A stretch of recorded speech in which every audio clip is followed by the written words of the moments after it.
In the next set of SQL queries, we'll see examples of using subqueries in the from and the select clauses. In the previous video, we introduced subqueries, but we only used them in the where clause. In the condition of queries, we wrote subqueries that generated sets that we used for comparisons. In the next set of queries, we're going to see that we can also use subqueries, select expressions, in the from clause of queries, as well as in the select clause. If we use a subquery in the from, what we're really doing is running a nested select statement that's going to generate one of the tables that we use in the rest of the query. If we use a subquery in the select, then what we're doing is writing a select expression, a sub-select expression, that produces the value that comes out of the query. So let's see this in action. And as usual, we'll be using our simple college admissions database with the college, student, and apply tables. Our first query is going to lead to demonstrating the use of a subquery in the from clause. You might remember from a previous video that we had the concept of scaling a student's GPA based on the size of their high school. Specifically, we took the GPA and multiplied it by the size of high school divided by 1,000. What we're going to do in this query is we're going to return all students where scaling their GPA changes its value by more than 1. Specifically, either the scaled GPA minus the GPA is greater than 1, or the GPA minus the scaled GPA is greater than 1. So let's run the query, and we find a number of students whose GPA is modified by more than 1 by scaling it. Now let's take a look at this query. We have this expression that scales the GPA, and we actually had to write the expression out 3 times. Now remember, this could in fact be a much more complicated calculation. A smart database system might look at the query and recognize that it can do the computation once and use it in all 3 places, but maybe we're not using a smart database system, and furthermore, for the query itself, we might like to simplify things and only write that expression once. So simplifying the where clause is actually fairly easy. We can just use the absolute value function that's built into most SQL implementations. So we write absolute value function, and we apply it to this computation here. We delete the second clause of the query, and we run the query, and we should get exactly the same result. And we do. So that's good, but we still have two computations here of the scaled GPA.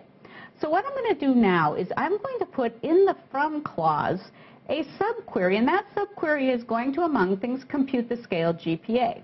When we put a subquery in the from clause, what we're doing is creating a select from where statement that produces a relation, but in the rest of the query we can treat that just like a relation, so we can refer to the scaled GPA in the rest of the query.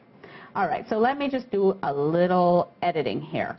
So I'm going to take this select from here, this portion of the query, like that, and I'm going to turn it into its own subquery and put it in the from clause.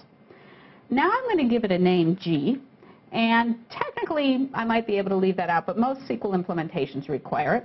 This says compute the select from where expression and call the result G, and now in the rest of the query, anytime I refer to G, I'm referring to the result of this subquery in the from. Specifically, I now have scaled GPA,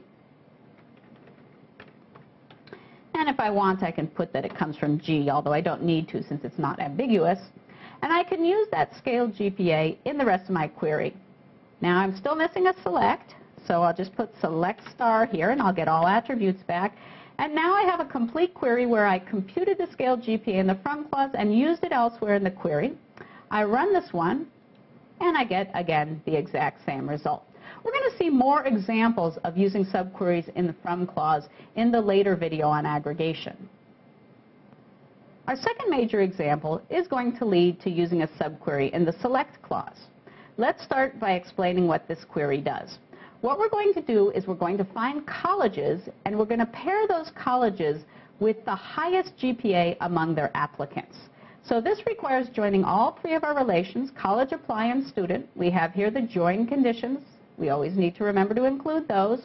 And we're going to return those college names, states, and GPAs where the GPA is the highest, and I'm using the greater than or equal to all construct here, among the GPAs of the students who applied to that same college.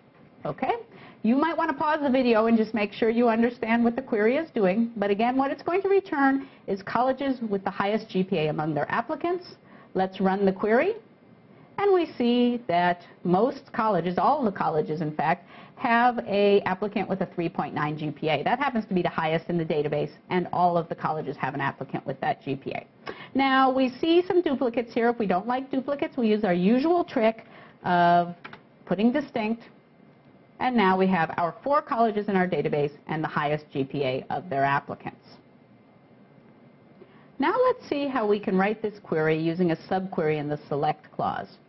What a subquery in the select clause does is performs a computation, and as long as that computation returns exactly one value, that value is used in the result tuple. So let me just start typing here a little bit. What we're going to do here is we're going to select the college name and state from the college. Let me just pull this down here. From the college. And then we're going to use a modified version of this query to compute the highest GPA for that particular college. So we're going to have college name, state, and here comes the subquery in the from clause. So let's just put parens around there, okay? And we're going to, in the subquery, just compute the GPA, and it's going to be the highest GPA for this college. So we don't need to include college in our from list. And now we have college here, and the rest of this is the same query precisely. The last thing we're going to do is label this attribute as GPA, and now we're all set. You may want to pause the video and look carefully to make sure you understand how the query works. But again, it's taking for each college the name, the state, and then finding the highest GPA. So let's go for it. We run the query, and indeed we get the result. It happens to have sorted it differently than last time, but it is exactly the same result.